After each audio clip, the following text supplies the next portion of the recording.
first view of Dragon Freedom coming home to Earth. And that view is from the WB-57, which is one of NASA's high-altitude planes that is tracking. Now, because of the way that this camera is configured, it does look like it is dark, but it is indeed daytime, and you're beginning to see that plasma trail as Dragon re-enters the Earth's atmosphere. All of that is expected. We are anticipating an acquisition of signal around 2:51 p.m. Pacific time, so just minutes from now, we may hear or begin to hail out Dragon communications, see if we can potentially get communications with them a little bit earlier. Following this, we'll have two events in rapid succession. We'll have the drogue parachutes deploy at 2:53 p.m.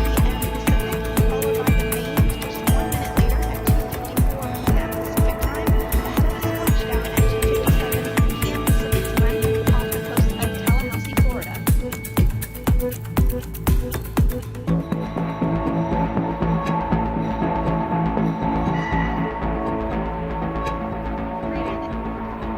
Pretty incredible views of the Dragon spacecraft making its way back to planet Earth with the as you can see on the card. Again, this one is coming from the WB-57 plane. That heat shield we can see doing magnificent work as it moves to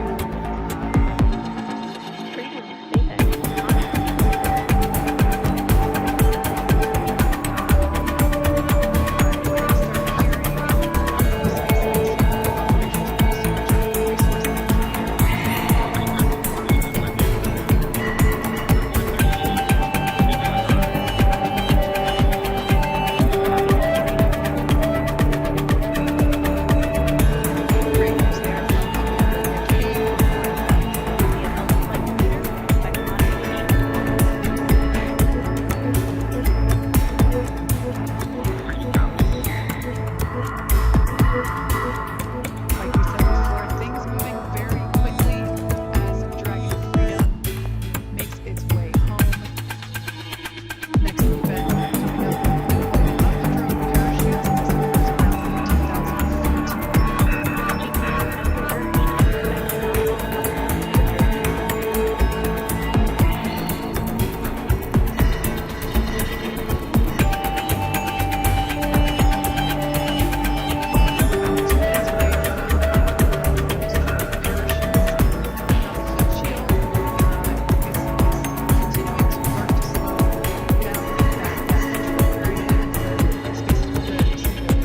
Dragon spacecraft went from orbital velocity about 17,500 miles per hour down to about 350 miles per hour. So it really gives you a sense of why that plasma builds up on the exterior of the capsule, thanks to the heat shield and the work that it does.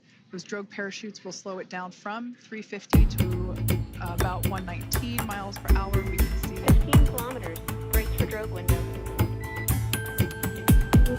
we can see seat rotation happening inside the capsule. Great to get those first views of our crew members. Once again, the capsule is going about 350 miles per hour when the drogues are deployed. Those drogue parachutes that we manufacture here in-house are going to slow the spacecraft down to 119 miles per hour. And that is when some main parachutes deploy, and that is about 6,000 feet above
4 healthy mains really doing the job there. Just breathtaking views of a calm, glass-like ocean off the coast of Tallahassee, Florida. Crew 9 just minutes away from splashing down. This is really such an incredible shot.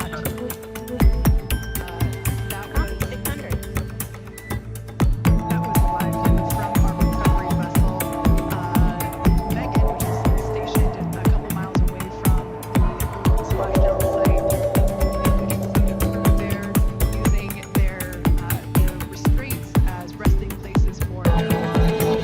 They were just in space moments ago, so their arms are able to move freely.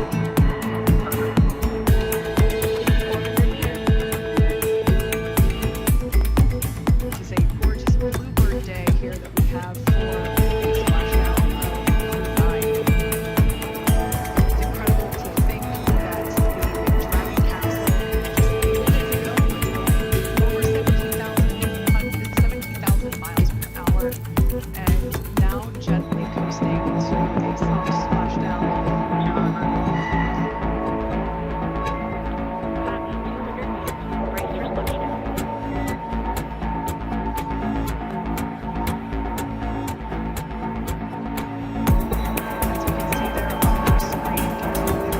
model the Dragon spacecraft to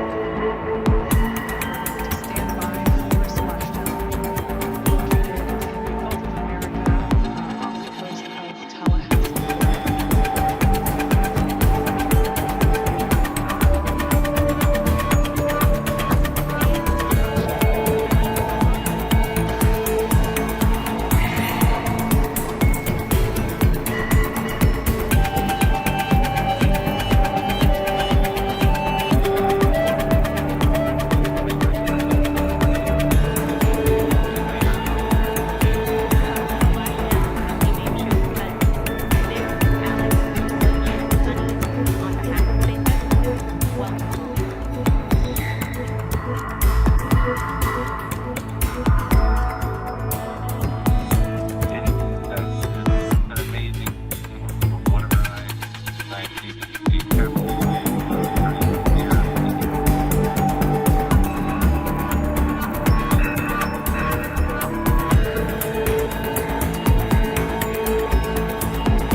We can see those fast boats. We weren't kidding when we said they were fast. While it does take about 30 minutes for the main recovery vessel to make its way over to the capsule, these fast boats will be doing a couple of things simultaneously. A couple of them are going to be working to retrieve the parachutes that you see in the background there of this drone shot.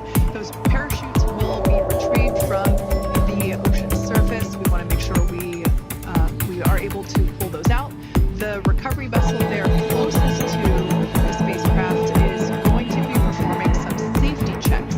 We can see there they're using an instrument that is basically working to detect if there are any hypergolic vapors or fumes that are still residing in and or around the Draco thruster nozzles or outlets. The hypergolic fuel, which is necessary for on-orbit burns to maneuver the spacecraft. Unfortunately, those hypergolics are unable to be breathed. They are toxic, and so this team here is doing those initial safety checks to make sure that it is safe for the rest of the recovery team to approach the spacecraft. They're also checking to make sure that any residuals from the pyros are safe and are not going to cause any issues. We can see the team working their way around the spacecraft to do these basically these sniff tests on all of those Draco thrusters.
for the first time since September.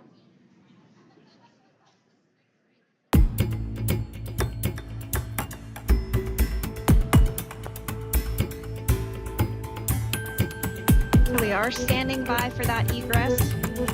Outside of Dragon, you do see one of those stretchers. This is the expected procedure as the crew will be taken to medical facilities following their exit from Dragon.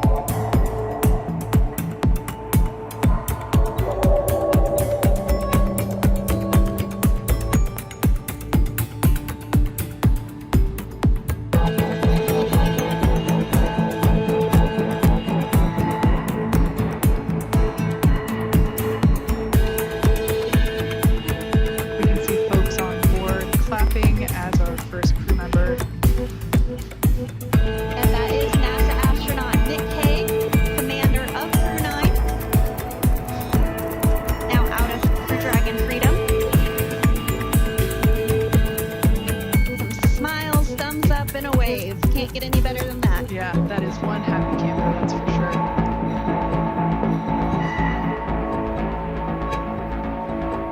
Next up, out of the capsule, we expect Roscosmos cosmonaut Alexander Gorbanov. His first space flight. Spent 171 days in space alongside NASA astronaut Nick Hague. Looks like we're getting some cheers and clapping on board as Alexander is slid down the little ramp and placed into the mobility aid.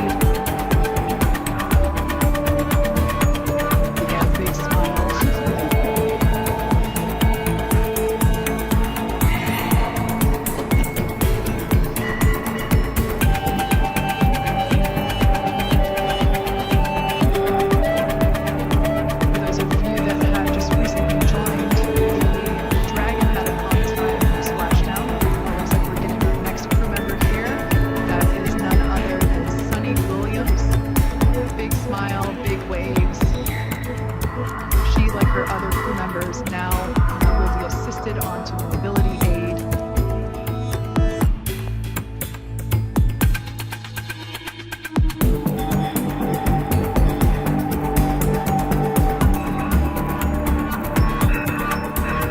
There we have it, some waves, some thumbs up, and some smiles. Definitely seems to be a theme among all recovery operations. Absolutely. And of course, that leaves NASA astronaut Butch Wilmore inside Dragon C4.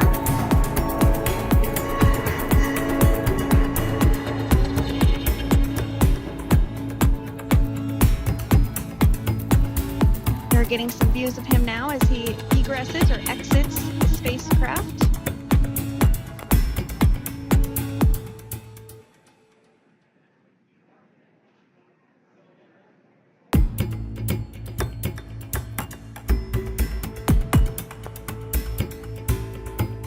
Once again, some elation and cheers there from Butch Wilmore.